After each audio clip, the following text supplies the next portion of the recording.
Նիկոլ Փաշինյանին անվստահություն հայտնելու այս գործընթացը ինչպիսին է ջերակները։ Հակակրանալիքները ձերական պետք է լինեն, որովհետև Նիկոլ Փաշինյանի յուրաքանչյուր օր մնալ իշխանության ղեկին աղետալ է Հայաստանի Հանրապետության յուրաքանչյուր քաղաքացու։ Կարծում եմ ավելորդ է անել շեշտադրումներ, թե ինչու։ Առնվազն ես 7 տարի առաջ եմ եղել այս շենքում, երբ որ այս շենքից գնում էի, մենք ունեինք երկու հայկական հանրապետություն, Արցախ ունեինք, Արցախում ապրում էր շուրջ 150,000 հայություն, Արցախը չէր ենթարկվել էթնիկ զտման, Հայաստանի 240 քառակուսի կիլոմետրը օկուպացված չէր Ադրբեջանի կողմից, կառավարությունն էլ եկեղեցու դեմ դուրս չէր գալիս, Արարատից չէր հրաժարվում, Ցեղասպանության միջազգային ճանաչումից էլ չէր հրաժարվում։ Բնականաբար, բարև, ինչպես եք։ Ճանաչեցիք, թեև մի քանի անգամ նման նախագիծ ներկայացրել են։ Չճանաչեցինք, որովհետև մեր նպատակը ոչ թե Արցախի միակողմանի ճանաչումն էր, այլ Արցախի միջազգային ճանաչումը Մինսկի խմբի համանախագահության ձևաչափով եւ մեր բանակցային ժառանգությունը այնպիսին էր, որ հնարավորություն էր տրվում Արցախի հանրաքվեով ճանաչել Արցախի անկախությունը միջազգայինորեն, որովհետև միակողմանիորեն Հայաստանի Հանրապետության կողմից Արցախի ճանաչումը կնշանակեր տորպեդահարել բանակցային գործընթացը։ Նույն այն պատճառով, ինչ որ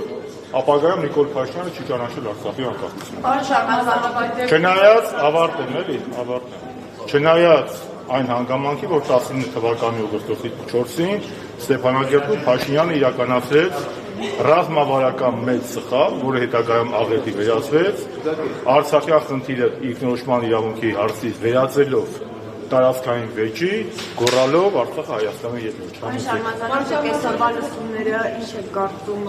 առարկայական ինչ կարող են իմպիչմենտի գործընթացի հետ կապված, ինչ հոշափելի արդյունք կարող են տալ։ Լսումները տեսնենք, մի հատ լսումները նրա համար են, որպեսզի ոչ միայն խոսենք, այլ նաև լսենք ընդդիմադիր ուժերի, միգուցե նաև իշխանության կարծիքները, այնուհետև օրենսդրական նախաձեռնություն է, այդ նախաձեռնությունը պետք է լինի համապատասխան հանձնաժողով, այնտեղ հետո կերևա։ Իսկ տարբերակը, որ այնուամենայնիվ ԿՊ-ն կմիանա այս նախաձեռնության, եթե ընդդիմություն։ Նախ եւ առաջ պետք է, կարծեմ, նախ եւ առաջ պետք է միանա ընդդիմությունը, հետո նոր ԿՊ։ Հայաստանի դաշինք այսինքն մտավախություն եք, որ չի միանա։ Ես մտավախություն ունեմ երկիր կորցնելու, Հայաստան կորցնելու, այլ ոչ թե ինչ-որ մեկը միանա կամ չմիանա։ Հայաստան խմբակցությունից մի քանի պատգամավոր մասնակցության կարող է հնարավորություն տեսնել, որ միանան այնուամենայնիվ նախաձեռնության։ Հնարավորությունները միշտ կան, ես բազմաթիվ անգամներ ասել եմ, որ քաղաքականությունը հնարավորինի արվեստ է։ Դա թույլ տվեք ողջունեմ ընկերներից։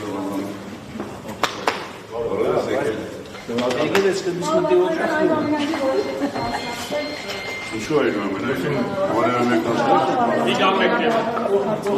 բարև իշխան։ Ինչու է լավ գնամ լսում եմ ամեն ուշանում ենք դրա համար այո ապրիլին հանրապետության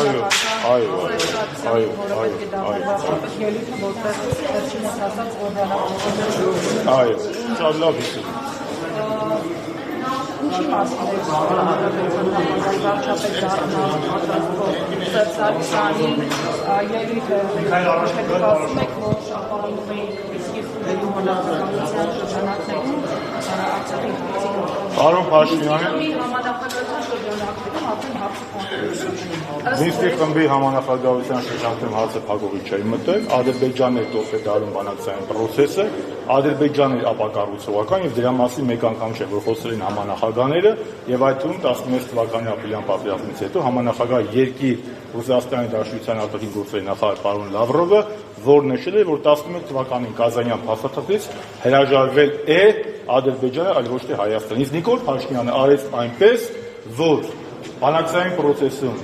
տորպեդահարողը դարձավ Հայաստանի Հանրապետությունը, այլ ոչ թե Ադրբեջանը եւ դրանով իսկ կազմ բելի ստեղծելով Ալիևին պատերազմ սկսելու համար։ Եթե Ադրբեջանը տորպեդահարում, Եթե չտորպեդահարում։ գործիքական չէր իրանում տորպեդահարողին, ապա կառուցողական բանակցողի նկատմամբ որոշակի գործողություն։ Հարգելից Մինսկի խումբը գործիքակաց, Մինսկի խումբը շատ լավ գործիքակաց կիրառում է եւ հայկական կողմի եւ նախագահ Սարգսյանի ջանքերով 16 թվականի ապրիլյան պատերազմից հետո, եթե տեղյակ չեմ տեղեկացնեմ ձեզ, Իգոր Դևդեցի մինչև փակդարները հոկտեմբերին է, ես խոսում եմ հունիսից։ Տեղի ունեցավ Ժնևի, Վիեննայի եւ Սանկտ Պետերբուրգի մոնիտորինգի մեխանիզմների ներդրումը, որից սկզբում հրաժարվում էր Ալիևը, հետո ստիպված ընդունեց, իսկ այո, շատ ճիշտ եք դուք նշում, փակդարների հետևում է 16 թվականի հոկտեմբերի 7-ին Ալիևն ասեց, որ միջազգային հանրությունը իրենից պահանջում է ճանաչել Արցախի անկախությունը։ Շարունակությունը ո՞րն է։ Ո՞րն է։ Բայց դա երբեք տեղի չի։ Երբեք տեղի չունի, որոշող Ալիևը չէ։ Ներքին լսարանի համար արած հայտարարություն։ Դա ներքին լսարանի համար արած հայտարարություն չէ։ Պարոն Փաշինյանին առաջարկեք, թող հրապարակի 19 թվականին, ապրիլ-հունիս ամսին, Մինսկի խմբի համանախագահների կողմից իրեն առաջարկված փաթեթը, ըստ որի Արցախը ունենալու է միջանկյալ կարգավիճակ եւ Արցախին հնարավորություն է տրվելու հանրաքվեով հասնել իր անկախության։ Ասել թող Փաշինյանը հրապարակից, տեսու։ Պարոն Շարմազյանը,